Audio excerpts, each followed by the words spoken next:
Hi everyone, इस video में हम डिस्कस करेंगे कोरोनरी आर्टरी डिजीज़ के बारे में।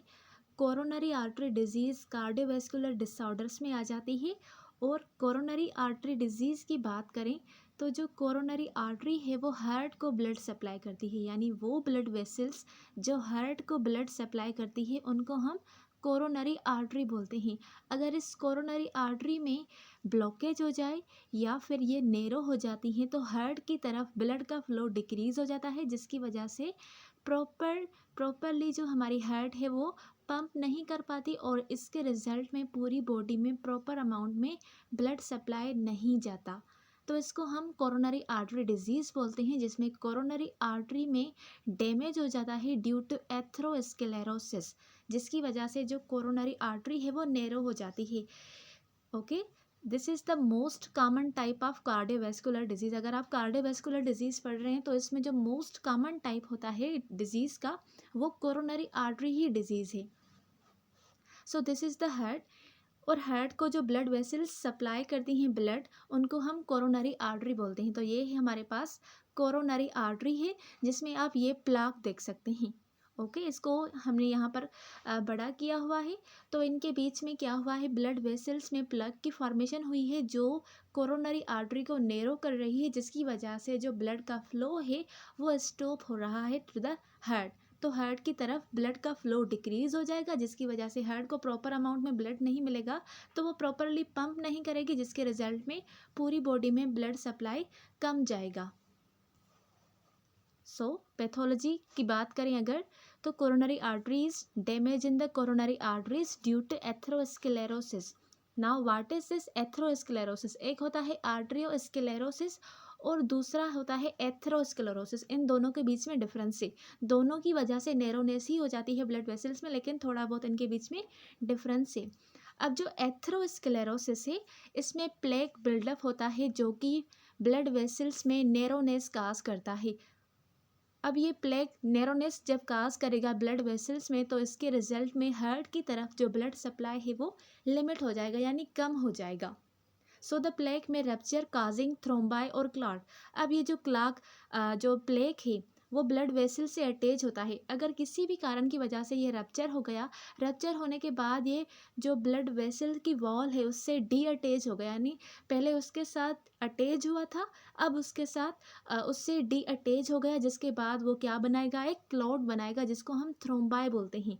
अब ये थ्रोम्बाई क्या क्या करेगा, ये थ्रोम्बाई ऑब्स्ट्रक्ट करेगा ब्लड फ्लो को, जिसके रिजल्ट में मायोकार्डियल इन्फेक्शन हो सकता है, जिसको हम सिंपली हार्ट अटैक बोलते हैं। ओके, अब ये एथेरोस्क्लेरोसिस कहाँ पर भी हो सकता है, कौन सी भी ब्लड वेसल में हो सकता है, लेकिन अगर वो वहाँ से डी अटैच हो गया तो जो क्लोट्स होते हैं, स्मॉल स्मॉल क्लोट्स, वो आगे जाकर कोरोनरी आर्टरी में जा सकते हैं और वहाँ पर हार्ट की तरफ जो ब्लड जा रहा है उसको रोक सकते हैं, उसको ऑब्स्ट्रक्ट कर सकते हैं, जिसके रिजल्ट में मायोकार्डियल इन्फेक्शन या फिर हार्ट अटैक हो सकता है। सो यू कैन सी, ये डायग्राम है ब्लड वेसल का, और ये येलो कलर का प्लेक की फॉर्मेशन है जिसको हम एथेरोस्क्लेरोसिस बोल रहे हैं, जो इस आर्टरी को क्या कर रहे हैं, नैरो कर रहे हैं। So accumulation of fatty plaque that happen over time on the blood vessels wall. अब ये जो फैटी प्लेक है ये over time Aahista Aahista blood vessels की वॉल के ऊपर अटैच होता जाता है और फिर एक बड़ा सा प्लेक बनाता है, जिसके रिजल्ट में जो आर्टरी होती है वो नैरो हो जाती है। इसके रिस्क फैक्टर की बात करें तो कौन से वो लोग हैं जिनको कोरोनरी आर्टरी डिजीज़ हो सकती है, तो इसके रिस्क फैक्टर्स जो हैं वो डिवाइडेड हैं टू टाइप्स में। एक होते हैं नॉन मॉडिफाइबल रिस्क फैक्टर और दूसरे होते हैं modifiable risk factor. Non modifiable जिसको हम मॉडिफाई नहीं कर सकें। ओके, यानी क्या भी कर ले वो वैसे ही होंगे। तो नॉन मॉडिफाइबल में जैसे कि एज बढ़ गई, उसको हम कम नहीं कर सकते। जेंडर हो गया मेल और फीमेल, तो फीमेल में मोस्टली ज़्यादा होता है, मेल में ज़्यादा होता है मोस्टली मायोकार्डियल इन्फेक्शन या फिर हार्ट अटैक बोल लें। उसके अलावा रेस और फैमिली हिस्ट्री, ये सारे नॉन मॉडिफाइबल रिस्क फैक्टर हैं। ओके, उसके बाद मॉडिफाइबल रिस्क फैक्टर वो रिस्क फैक्टर होते हैं जिनको हम मॉडिफाई कर सकते हैं, जैसे कि डायबिटीज़। अब डायबिटीज़ को आप कंट्रोल में ला सकते हैं by using anti diabetic drugs, जिनके मदद से हम ग्लूकोज़ की लेवल को बॉडी में डिक्रीज़ कर सकते हैं।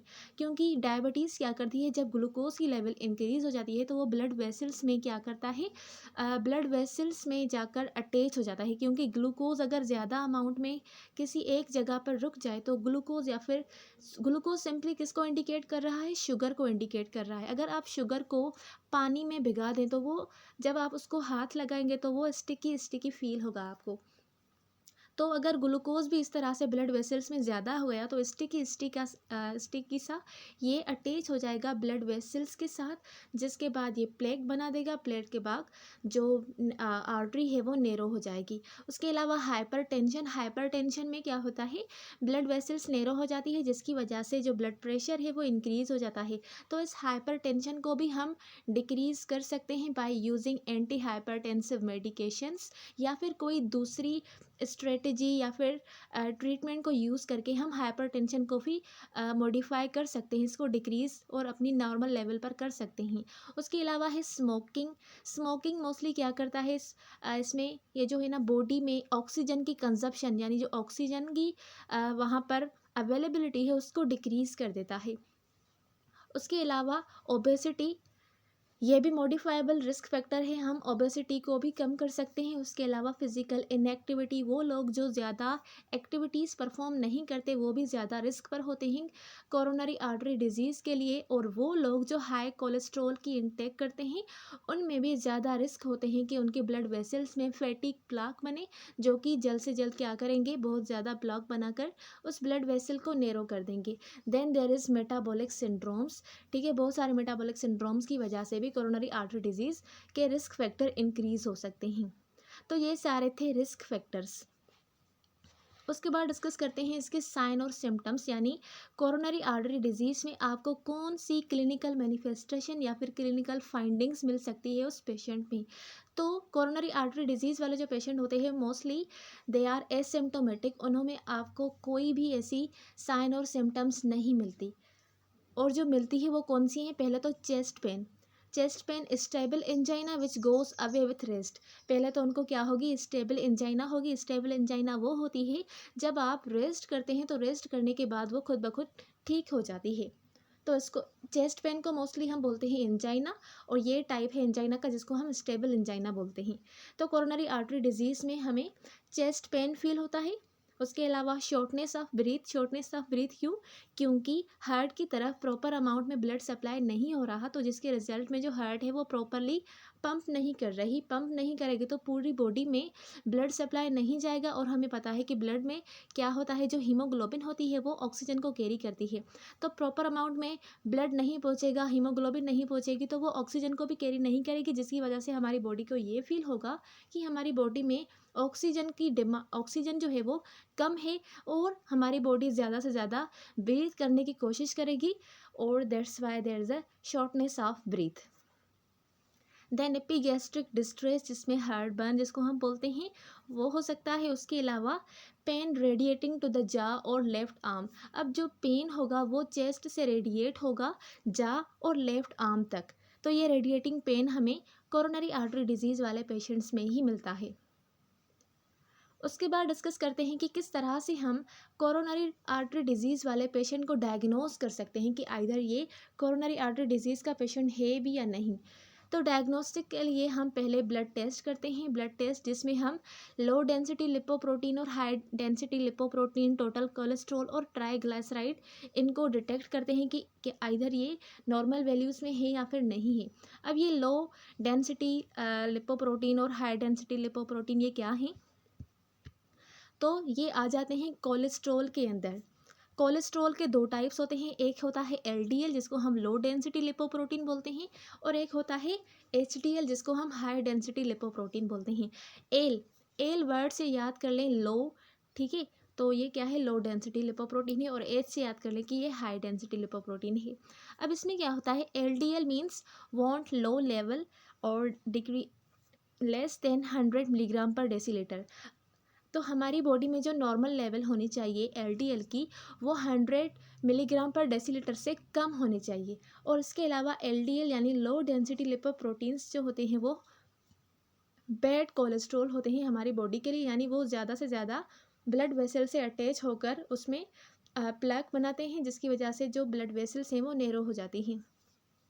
हाई डेंसिटी लिपोप्रोटीन, हाई का वर्ड है, मतलब हाई से आप याद रख सकते हैं कि हमारी बॉडी को हाई डेंसिटी लिपोप्रोटीन की ज़्यादा नीड होती है।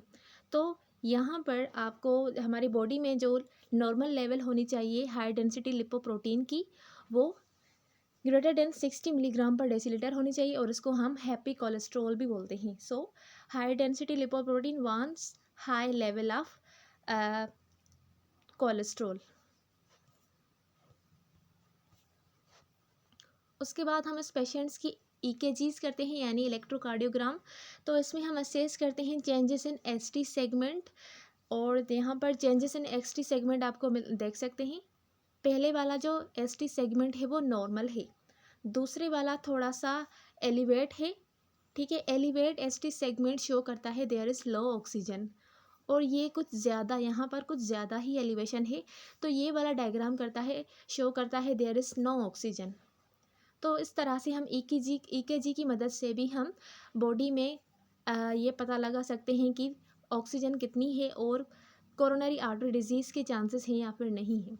देन आल्सो स्ट्रेस टेस्ट और कार्डियक कैथेटराइजेशन, ये दो प्रोसेस है जिससे हम कार्डियोवैस्कुलर डिजीज़ को असेस या फिर डायग्नोज करते हैं। तो इस तरह से हम इन डिजीज़ को डायग्नोज कर सकते हैं। डायग्नोस के बाद बात आती है मेडिकेशन की, यानी कौन सी वो मेडिकेशंस या फिर मेडिसिन्स हैं जो हम कोरोनरी आर्टरी डिजीज़ को प्रिवेंट करने के लिए दे सकते हैं। तो मेडिकेशंस में पहले आती है एंटीप्लेटिलेट्स। एंटीप्लेटिलेट्स वो मेडिसिन्स होती हैं जो प्लेटिलेट की फॉर्मेशन को डिक्रीज़ करती है, क्योंकि अगर कहीं कहीं पर भी कोई क्लॉट बना हुआ है तो वहाँ पर क्या होगा, वहाँ पर प्लेटिलेट जाकर एग्रीगेट होंगे और वहाँ पर बहुत बड़ा सा क्लॉट बना देंगे।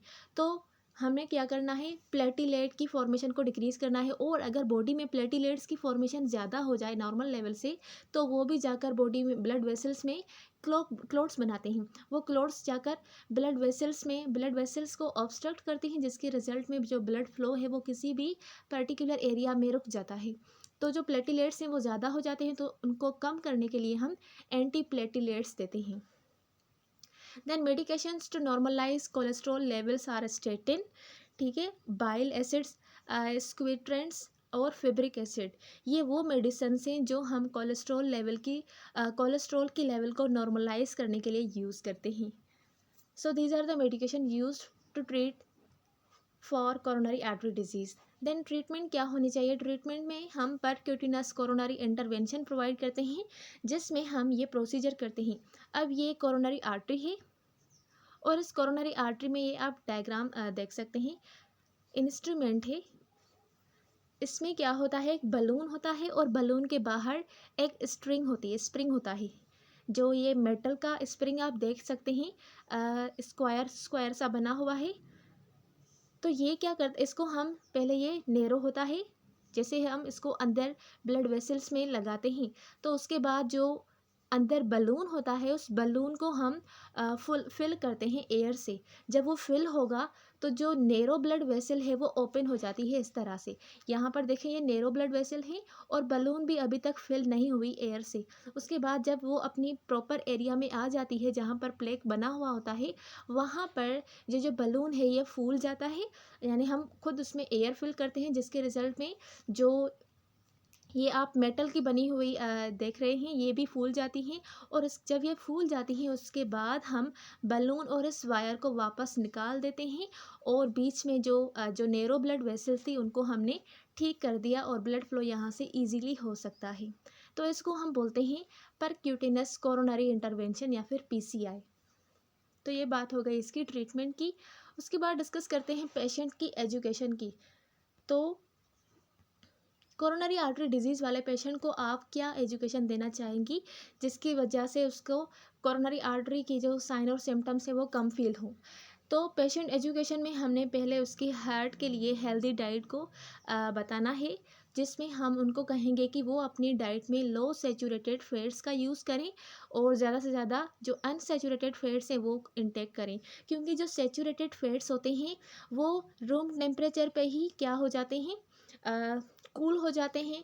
और उसके अलावा जो अनसैचुरेटेड फैट्स होते हैं वो एक दूसरे के साथ बाइंड नहीं होते, जैसे कि ऑयल्स हो गए। तो कुछ ऑयल्स वो होते हैं जो सर्दियों में जम जाते हैं, लेकिन अनसैचुरेटेड जो ऑयल्स होते हैं वो जम नहीं जाते, वो नॉर्मली ही स्टेट में रहते हैं। तो हम उन पेशेंट्स को कहेंगे कि आप अपनी डाइट में जो सैचुरेटेड फैट हैं उनको कम यूज़ करें और फाइबर को ज़्यादा यूज़ करें। देन प्रिवेंटिव मेजर्स क्या हैं? इसमें प्रिवेंटिव मेजर्स में हम उनको बोलेंगे कि अपनी कोलेस्ट्रॉल लेवल को चेक करते रहें कि वो अपनी नॉर्मल लेवल से बढ़ तो नहीं गई। उसके अलावा अगर वो हाइपरटेंशन के मरीज़ हैं तो हम उनको बोलेंगे कि वो अपने हाइपरटेंशन को भी ठीक करें, क्योंकि इससे भी क्या होता है, इससे भी कोरोनरी आर्टरी डिजीज़ के रिस्क इंक्रीज़ होते हैं। उसके अलावा अगर वो डायबिटीज़ के पेशेंट हैं तो उनको हम बोलेंगे कि वो अपनी शुगर की लेवल को मेंटेन करें, ताकि जो क्लोट्स की फॉर्मेशन है वो ना हो सके। देन अगर वो स्मोकर है तो हम उन्हें कहेंगे कि वो स्मोकिंग को कैसेट करें, या फिर उनको कैसेशन का मतलब होता है वो स्मोकिंग को छोड़ दें, ठीक है, सिगरेट पीना छोड़ दें। देन इंक्रीज फिजिकल एक्टिविटी, वो लोग जो फिजिकली इनएक्टिव होते हैं, ज़्यादा से ज़्यादा एक्टिविटीज़ नहीं करते, किसी एक जगह पर ही बैठे रहे होते हैं, तो उनको हम इनकरेज करेंगे कि वो फिजिकल एक्टिविटीज़ ज़्यादा करें। और इसके अलावा वो जो ओबेस पीपल होते हैं, यानी बहुत ज़्यादा जिनका वेट होता है, उनको हम बोलेंगे कि वेट लॉस करें। वेट लॉस उनको बोलेंगे जिनके लिए नीड में हो। तो ये हो गई preventive measures for coronary artery disease. So this was the whole about coronary artery disease. I hope कि आपको आज की वीडियो क्लियरली अंडरस्टैंड हो गई होगी। मिलते हैं अगले वीडियो में, तब तक के लिए अल्लाह हाफिज़।